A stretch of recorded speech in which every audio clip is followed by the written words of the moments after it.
Eu vou, Paulo, começar te cumprimentando o companheiro Reginaldo Lopes, nosso querido novo líder da bancada do PT, a nossa querida Gleite Hoffmann, a Luiz Mercadante da nossa Fundação Pessoa Abramo, o Márcio Pocha, o presidente do Instituto, a nossa querida companheira Dilma Rousseff.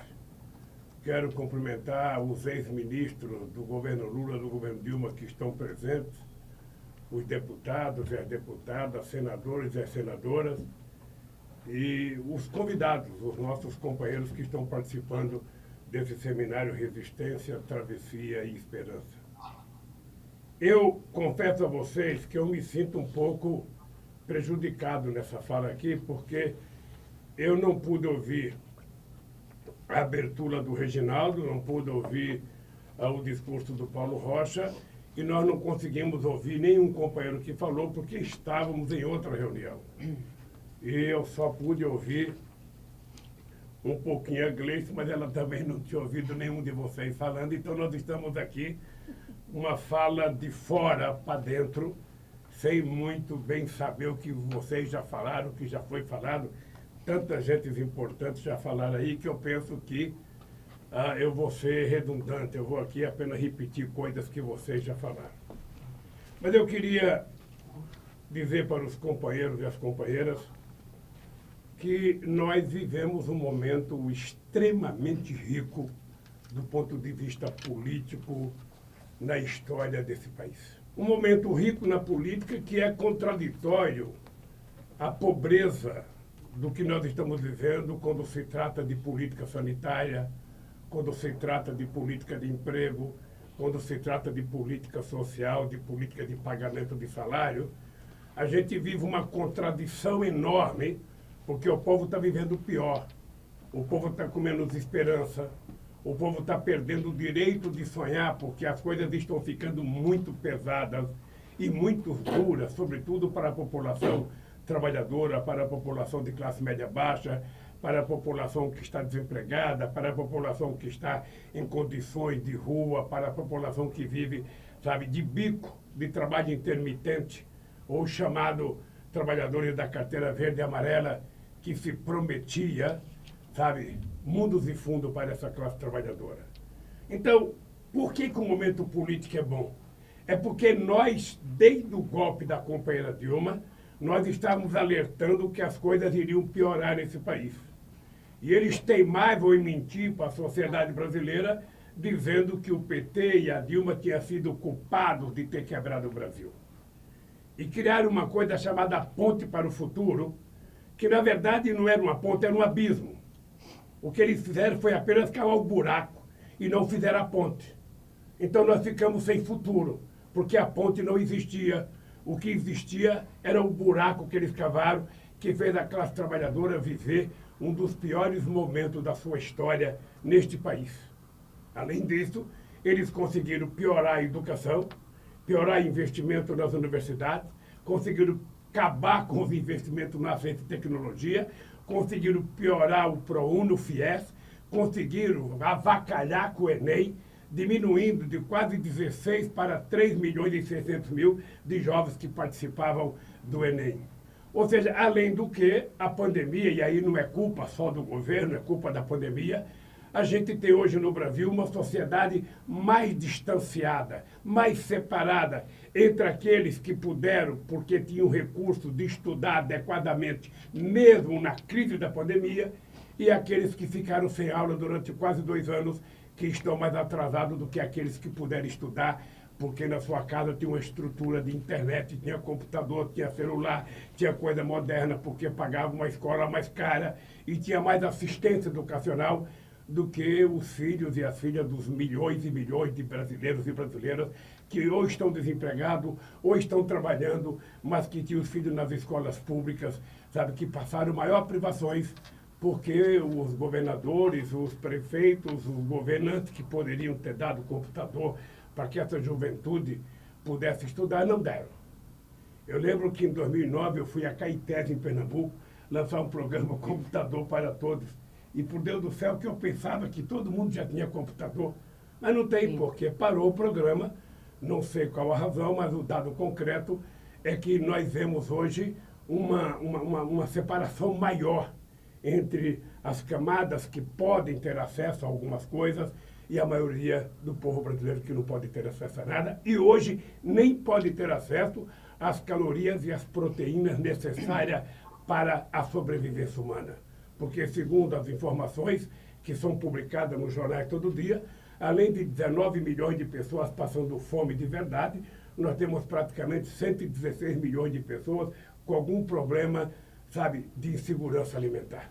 Este país, que nós tínhamos deixado numa situação altamente favorável, este país que tinha acabado com a fome, este país que tinha criado pleno emprego, este país que tinha aumentado o salário mínimo todos os anos, este país em que 90% dos trabalhadores assalariados que faziam acordos recebiam acima da inflação, esse país acabou. Porque acabou o governo. Porque nós não temos governo. Porque nós não temos ministro de planejamento, não temos ministro da economia. Eu te perguntar para os 50 e poucos deputados do PT qual é a grande obra que está sendo feita no seu estado pelo governo federal, eu duvido que tenha algum deputado ou deputada que saiba quais são as obras que estão sendo feitas no estado, porque não tem. A única coisa que tem é um presidente que conta 7 mentiras ou 8 todo santo dia. A única coisa que tem é de um presidente que disse que a política velha não ia mandar e subordinou o seu mandato ao Congresso Nacional, porque nunca, desde a proclamação da República, a gente sabe de algum momento na história em que um presidente esteve tão subserviente, esteve tão submisso ao Congresso Nacional, não ao Congresso como um todo, mas ao Congresso com os partidos que lhe sustentam, sabe? O presidente, até o orçamento da União, que é uma obrigação do governo fazer, mandar a proposta para ser aprovada no Congresso, e a obrigação do governo executar, ele nem faz mais orçamento, porque o orçamento é feito pela Comissão de Orçamento da Câmara, e o relator tem um poder maior do que o ministro da Economia, porque o relator define o que vai ser gasto pelo Executivo e qual é a quantia que vai ser gasta pelo Congresso Nacional. Ou seja, aí criaram o tal do orçamento secreto, que é tão secreto que a gente não pode nem saber o nome de quem recebe uma emenda. E não pode ser coisa boa, porque se fosse boa, não seria secreto. Se fosse boa, todo mundo gostaria de falar, todo mundo adoraria dizer, eu recebi a emenda, o governo foi legal, o governo me atendeu. Não! Ele sabe que o que está acontecendo no Congresso hoje com o orçamento secreto não é sério. Não pode existir a vida inteira. Quem tem que fazer o orçamento é o governo, a Câmara aprovar e o governo executar. É o governo que tem que fazer investimento em infraestrutura. Hoje, companheiros, vocês sabem que até a relação entre deputados, entre prefeitos e governadores, praticamente está deixando de existir, porque os prefeitos que precisam de alguma coisa vão direto nos deputados e os deputados vão direto para os prefeitos, sem passar pelas instâncias normais que nós estávamos habituados a acontecer. Porque hoje quem faz investimento em infraestrutura não é mais o Poder Executivo, não é mais o Ministério do Planejamento, não é mais o Ministério de Infraestrutura. Efetivamente, são os deputados da base do governo que participam do chamado orçamento secreto. Companheiros e companheiras, eu poderia estar falando só coisas alegres para vocês, mas é difícil falar de alegria se a gente não colocar um pouco o pé no barro em que esse país foi colocado, não por causa da chuva, mas por conta da postura e da descompostura desse homem que governa este país. Na verdade, dessa gente que governa e que assaltou esse país com muito fake news, com muitas mentiras e com muita participação de um setor considerável da imprensa, sabe? Fazendo com que a política fosse desacreditada e a mentira fosse acreditada. Esse é o Brasil que nós escolhemos e é esse Brasil que a gente vai mudar. Então, nessa reunião que vocês estão discutindo resistência, travessia e esperança, é importante que a gente tenha a coragem de dizer para o povo brasileiro que essa será uma campanha em que o Partido dos Trabalhadores tem que trabalhar fortemente a eleição de deputados e a eleição de senadores. Nós vamos ter que falar muito da necessidade da sociedade brasileira votar em deputados. Nós vamos ter que falar muito que se a sociedade não eleger deputados comprometidos com os sonhos da classe trabalhadora, com a esperança da classe trabalhadora, deputados eleitos com o compromisso de fazer as pessoas votarem a ser felizes, a gente pode correr o risco deles encher o nosso galinheiro de raposa e fazer com que o Brasil, ao invés de melhorar, piore um pouco mais. E o PT, companheira Gleice, tem muita responsabilidade. Não apenas de eleger os deputados que já têm mandatos, os senadores que já têm mandato. É nossa obrigação trabalhar para reeleger todos os companheiros. Mas nós temos que fazer um esforço muito grande para eleger muita gente nova, muitas mulheres negras, muitos estudantes, negros e brancos, sabe? Eleger deputados e deputadas LGBT, eleger muitos trabalhadores do movimento social, do movimento sindical, sabe? Para que a gente possa apresentar ao povo, sabe, a certeza de que nós estamos mudando esse país. Eu, sobretudo, quero dizer para vocês que durante o processo de campanha, na hora que defini a minha candidatura, que eu penso que, quem sabe, no mês de março a gente define as candidaturas, porque também a gente vai ter que definir as alianças para que depois a gente discuta a candidatura, porque eu já disse para a Gleice que eu, embora seja do PT, eu não sou um candidato só do PT. Eu tenho que ser um candidato de um movimento que ultrapasse as fronteiras do PT, da CUT, da Força Sindical, mas que a gente seja a candidatura de um movimento que quer redemocratizar o país de verdade, que quer restabelecer os direitos ao povo trabalhador, que quer restabelecer o acesso à educação, da creche ao ensino universitário, que a gente quer cuidar da saúde como investimento e não como gasto, da educação como investimento e não como gasto. É essa bancada que nós temos que eleger.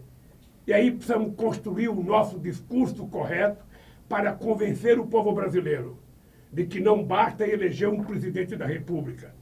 É preciso eleger um Congresso Nacional progressista, com mais senadores comprometidos com os trabalhadores, com mais deputados e deputadas comprometidos com o povo trabalhador, para que a gente possa, então, realizar o nosso sonho de ver esse país outra vez feliz.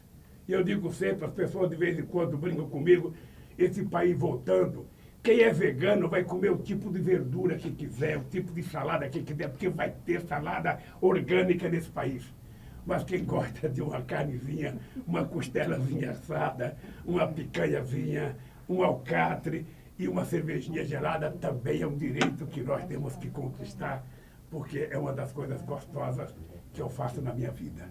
Portanto, companheiro Reginaldo e o companheiro Paulo Rocha, companheiros deputados e deputadas, parabéns pelo aniversário, pelo seminário, tá? Pelo aniversário do PT, que vamos comemorar dia 10, e eu espero que 2022 seja efetivamente o ano do PT.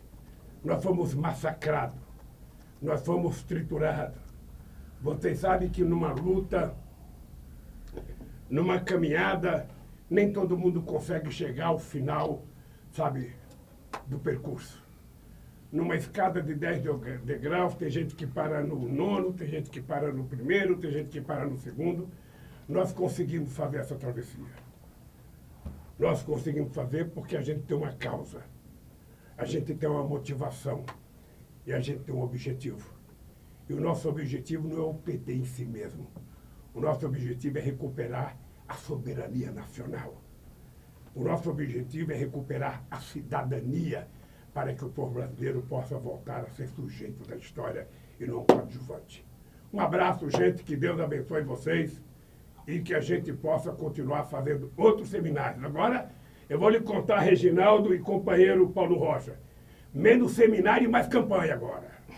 A partir desse seminário é colocar o barco na água, o trenzinho na ferrovia, o carrinho velho na estrada e o sapato de galocha para a gente poder andar esse país e ganhar essas eleições, porque somente nós poderemos dar a garantia ao povo de que ele vai voltar a ser feliz. Beijo no coração de todos vocês.